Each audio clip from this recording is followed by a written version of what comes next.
Hello lovely people and welcome back to the channel. I don't know if I'm welcoming anybody at all anymore because of the events of the last week that really stirred me up in a big way, and probably it stirred up a few other people too.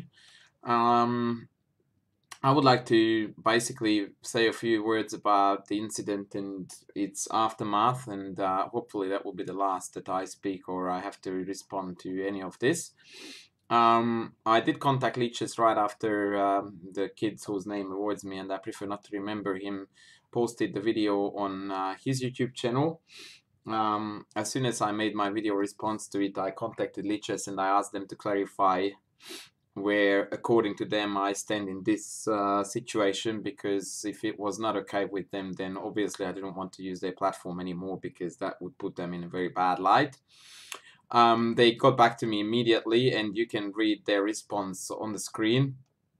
In case it's too small, I'm going to read it out to you. Of course, we have noticed that, that the YouTube video accusing you of cheating, for the record, yes, that was accusing me of cheating, no matter how he tried to sugarcoat it. To clarify, it is against the rules to reference the database during a game. However, we don't consider what happened to warrant any action on our part, though we do ask you to refrain from doing so in the future. So this was a super polite way to say that, dude, you have stuffed it up big time, but we reckon you didn't cheat. That's what it is basically saying, and I'm owning every single word of it, including the big stuff up on my end. But I really would like to move on, and so that's what I'm going to do. I just would like to add two more things very quickly. Number one is that my opponent, who I played that game against, after he saw my video, he posted a comment underneath the video saying that, as far as he's concerned, he takes back his cheating accusations, and as far as he was concerned, case closed.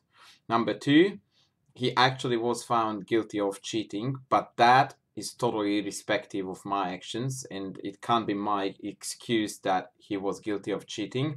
And also, for the clarity of the case, I would like to mention that I don't know, but I don't think that he was found guilty of cheating against me in that series, because I wasn't refunded any lost rating points, and so I don't think that he was cheating against me. I wanted to clarify that. Once again, his actions are irrespective of mine, and so I'm not using it as an excuse. I just wanted to put that out there as well, so that we are totally clear in who was doing what.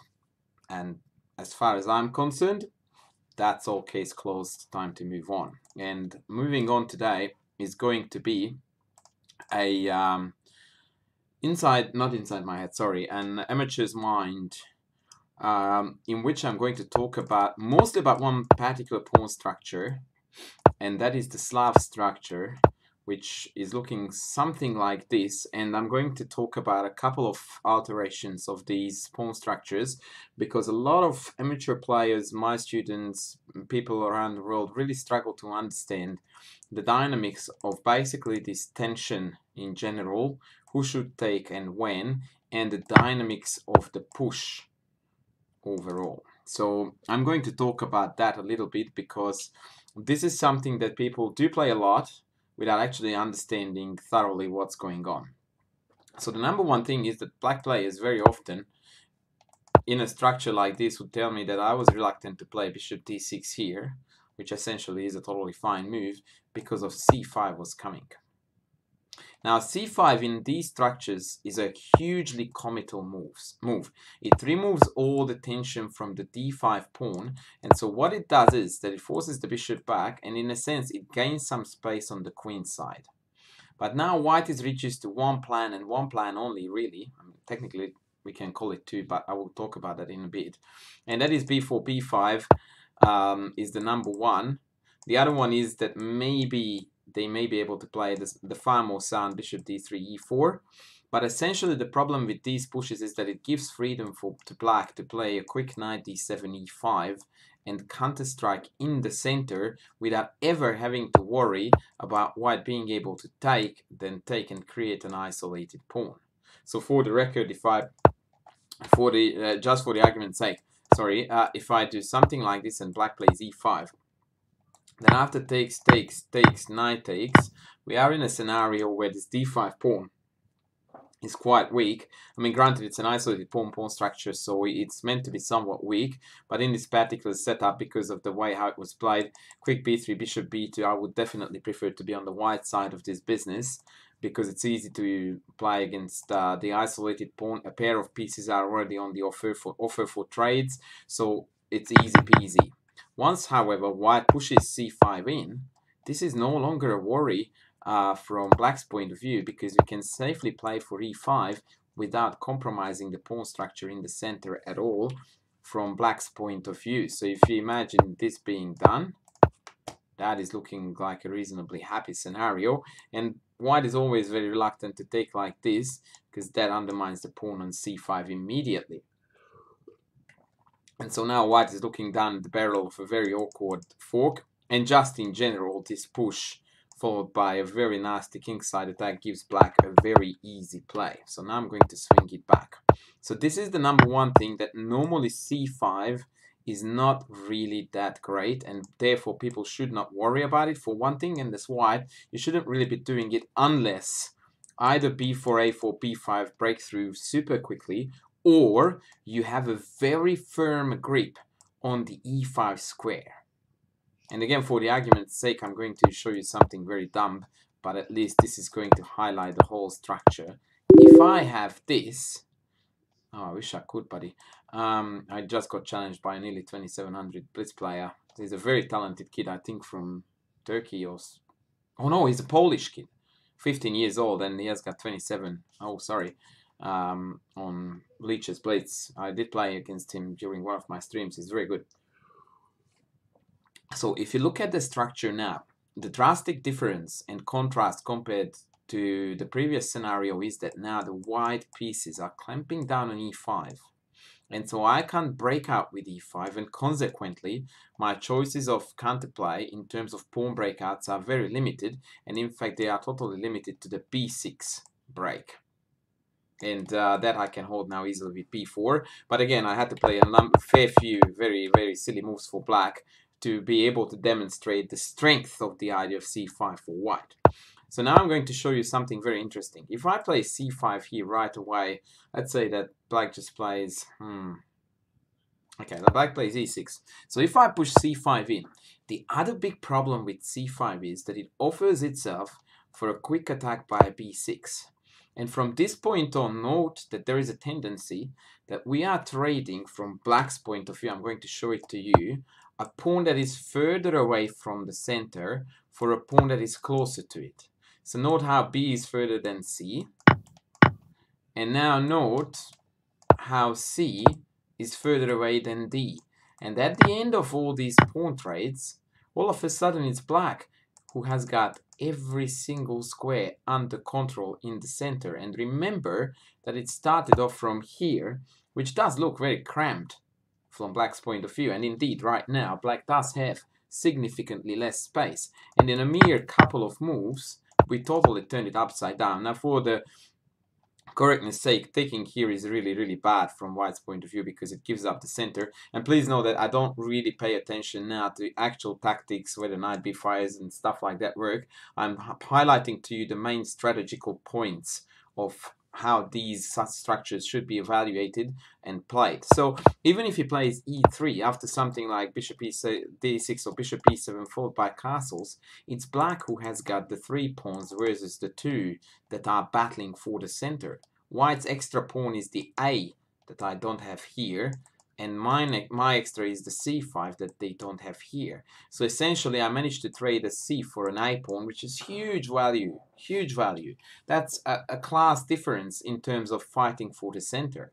And so this is one of the most effective ways to play against c5. And of course they would ask, okay, but what about if I play b4 and I maintain the chain? Well, that's the other problem, that now we get to underline the chain in its whole entirety, and the a3 doesn't work because of takes and pin. And now I will take you back to the previous line that I showed you, where I played tons of silly moves for black. Now, where I was playing between the rook between here and there to waste tempo so that white could complete development. In this position, b6 is inefficient, because after b4, a5, a3, takes. Sorry, I'm being silly. Takes. We managed to keep the pawn chain, and we managed to keep all the positional advantages. Actually, I can't even take on c5 because the knight is hanging, but yeah, I fiddled with the rook here way too much to make this a completely unreal scenario. But again, the point is that if the bishop is out of here, and so we can cover the rook, then even if this structure occurs, white is ahead because I still can't break out, and this still creates an unpleasant spatial advantage on the queen side for white, and eventually he's going to target this weak pawn and the weak square on b6 by means of either the knight coming in or either the rook penetrating and trying to hit the c6 pawn. So these are the two issues with a very early c5. Number one is the b6 plan that completely eliminates this whole chain, and number two is the quick e5. And so these are the things that I really do recommend you to check out before you consider whether you should push or not, and whether as black or when the structure is the other way around. It occurs a lot from the London, by the way, which is very, very widely loved for not really good reasons among club players. It occurs a lot there too. Now, one of the most popular lines that kicked in the early 90s, 1990s, among top grandmaster level along the Slav was this very strange variation called the, what is it called? No, not Chelyabinsk. It has a Russian city name. It is also known the chameleon, which is how I learned it first. I think they're not the Chelyabinsk. I would look it up in ChessBase now, but I'm so paranoid that I'm not even touching ChessBase, even though I'm only recording a video now. Maybe it's the Chelyabinsk. Anyhow, so this has become a very, very popular line in the early 90s because what it did do was that it immediately contested the side center of the c4 pawn by quick b5. And so after a quick trade of d5, black more often than not managed to hold the position successfully and eventually even gained some counterplay on the queen side because of these further advanced pawns. And then people like Krasenkov rather, started to explore the possibilities behind c5. And you understand the logic now, because now if black plays b6 and it gets captured, I can't take back with the pawn to continue this. Now if I take back and I still get to play c5 without being disturbed, this would work in theory. But the problem now from black's point of view is that knight a4 will always hit the queen and this square. And this is actually a weak square. So black has to watch out a little bit. It's unlikely that white can exploit it because by pushing the pawn, the bishop will cover it, knight will cover it. But it's equally unlikely that black is going to get an easy pass and get out with c5. So this has opened up a massive theoretical debate, and there have been amazingly cool games played in this structure for both colors. And this was an interesting case where c5 seemed to have been justified.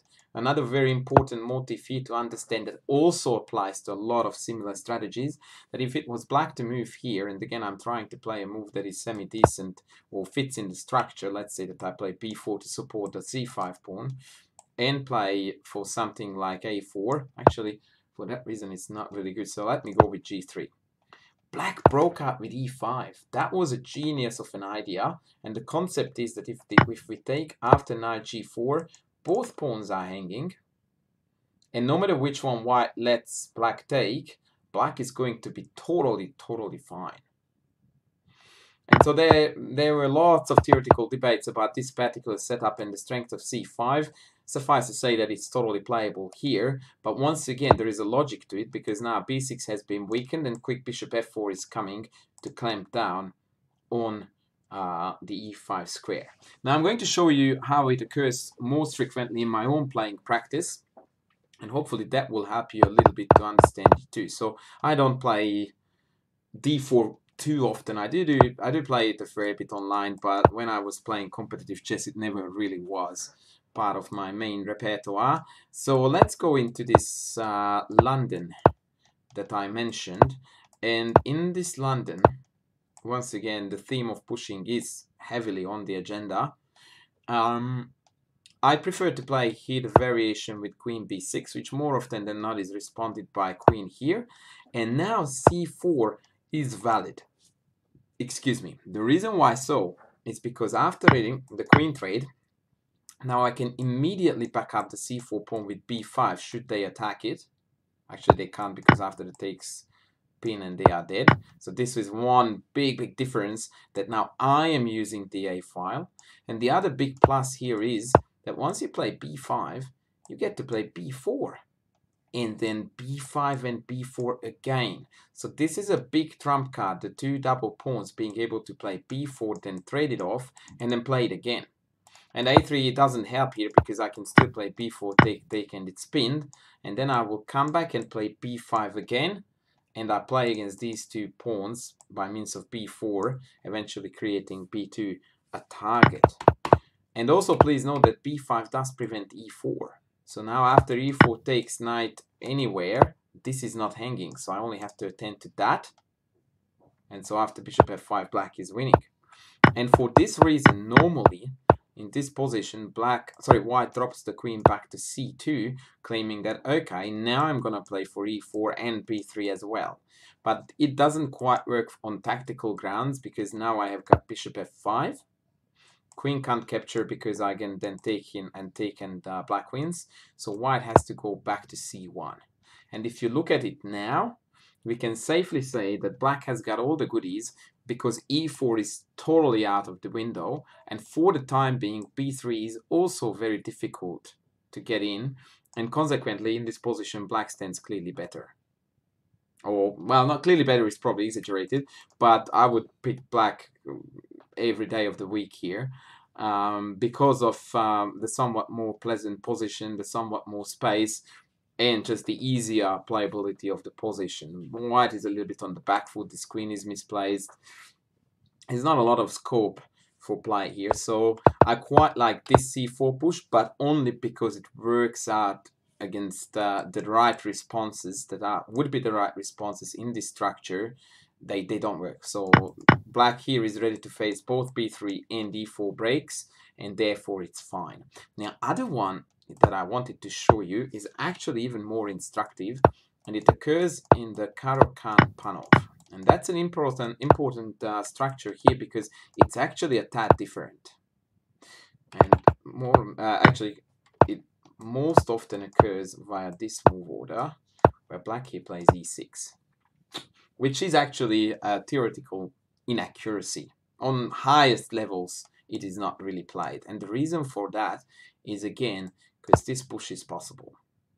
And again, as soon as you see the push, your first thoughts, your first two things that you want to check out is whether b6 or e5 are hurting us. Let's start with e5 because that's the easier to dismiss. After takes, the knight has to go, queen takes, and white is 17 pawns up, very clearly for no compensation whatsoever. So that doesn't work. Now b6 would be okay, because now I can't even play b4, if it weren't for the fact that it weakened this diagonal so badly that now I get to play bishop b5. And after bishop d7, I simply get to take a somewhat counterintuitive move, which makes it harder to find the correct continuation behind c5, because we give up bishop for knight, which is a no-go, and we give up our better bishop, the wide squared one, and we keep the inferior one. But the point is that after bishop takes, now knight e5 comes in with a big fat tempo, and when they defend this bishop or they move it away, we come in with b4. And this is a total domination on the dark squares, full blockade. And so black now obviously can't break out with e5. The b6 break hasn't achieved anything because the pawn chain is intact. In fact, he has to watch out now because white is threatening to simply push, and that protected pass pawn on c6 is game over. And very often when black takes, I don't know if this current case is one of them, but white is often able to take back this way. And now I'm going to play a lemony move for black to demonstrate the concept. So this is a full dark squared blockade, where the two black pawns that are extra compared to white's pawn structure are totally immobilized, can't move at all, and the white pieces on the dark squares are beautifully blockading it. So if you are hating Nimzovich's book My System, then remember that this is something that we have learned from him, And that's incredible value, which I think is a little price to pay for a book that is very boringly written. On the other hand, these pawns are ready to rock and roll and run all the way to touchdown. Please note how the fact that black has the two bishops is totally irrelevant, because they are both very much restricted, one by the own pawns and the other one by the opposition's pawns, but the point is the same. They are very, very inefficient. And strangely, white's supposedly inferior bishop is actually a superb customer on this diagonal, covering an important square in the center and a very important one down there, so that the rook's movement is rather restricted too. Now I'm guessing that the correct move in this position would be d4, but even here, after knight takes, rook takes, knight b5, even queen a4 looked actually very juicy. I think that white is on the brink of victory.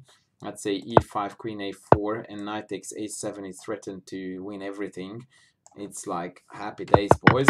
So once again, exact moves and exact lines need to be found in order to justify a move like this. So when you push it up and you just go like, yep, looks all right to me, not gonna cut it. It is fundamentally a choice that is based on exact calculation. Sometimes it's good, sometimes it's not. And you need to understand the dynamics behind the breakouts that this move attracts. And if we are ready to deny both, then we are doing reasonably well, and then our choice of pushing it in is well justified. But just any time randomly pushing it in when the opportunity arises is not only dangerous, but it means that we're not understanding what's going on in that structure. So once again, let's take stock of when to push, when to hold. In general, and I will go back now to my Slav structure because it's far more frequent there, and I like to explain it more in this one than not, than with another one. Pushing means releasing tension. Releasing tension, if you are my student, is something that I advise you to do on one condition only: if you clearly gain something out of it. Any other case, we prefer to maintain tension because it complicates the position, and more often than not, tension restricts the opponent in what they are trying to do, because they constantly have to reckon with captures and swaps and trades and in-between moves and whatnot. This basically relieves the tension, and now everybody is free to do what they want to do. In black's case, it's e5 and b6. In white's case, it's to run up. But it's very clear that black is going to strike first, and now c5 is not going to be maintainable, and so I have to trade it away, and immediately we regret our call on pushing it in, because all we achieved was to trade this pawn for an a7 pawn. That's a disaster. So once again, it's all about whether they can break us and whether we can gain something out of it. And when I talk about gaining something out of it, have a look at this structure that I showed you last, the Caro-Kann. I have got 3 versus 2. If this starts rolling and I can create a pass pawn there, this game is over before it even started. So here, there is a huge promise of a massive plus, and that is the power of these 3 pawns versus the 2. And so when we push it in now, we really do hope that it's going to work out, and in fact it's justified by the fact that neither e5 nor b6 is good enough to keep the game in balance. Now there are lots of other strategies here that are possible, but I wanted to talk more about the pawn structure rather than actual opening theory, because people understand opening theory through understanding structures and not the other way around. Which is why I tend to post on my channel in general a lot of videos that talk about structures. E.g., my 2 or 3 videos ago, I posted a video about the d4, d5 breakthrough in the isolated pawn structure. If you understand that, then you will far faster pick up the opening theory based around that structure. Likewise here, and in the Slav, if you understand the structure, then there is every chance that you are not going to misplay an opening like the Slav or the Meran, because you are going to understand the consequences of the push and when it's good and when it's not. So I hope that this has proved somewhat useful. I was sort of jumping back and forth a little bit too often between different positions, but I think that the point about the push and how to be rather reluctant to do it unless there is something really, really big behind it was a clear point that I managed to get across. And on that hope, I'm going to now sign out. One more thing to note is that hopefully I will be able to stream on Monday. So if you are watching this video between now and Monday the 19th, no, 18th. So yeah, I'm trying to get back into the business of streaming. So let's see how we go. Thank you very much for tuning in. I hope you liked it, and I will be back with more soon. Bye.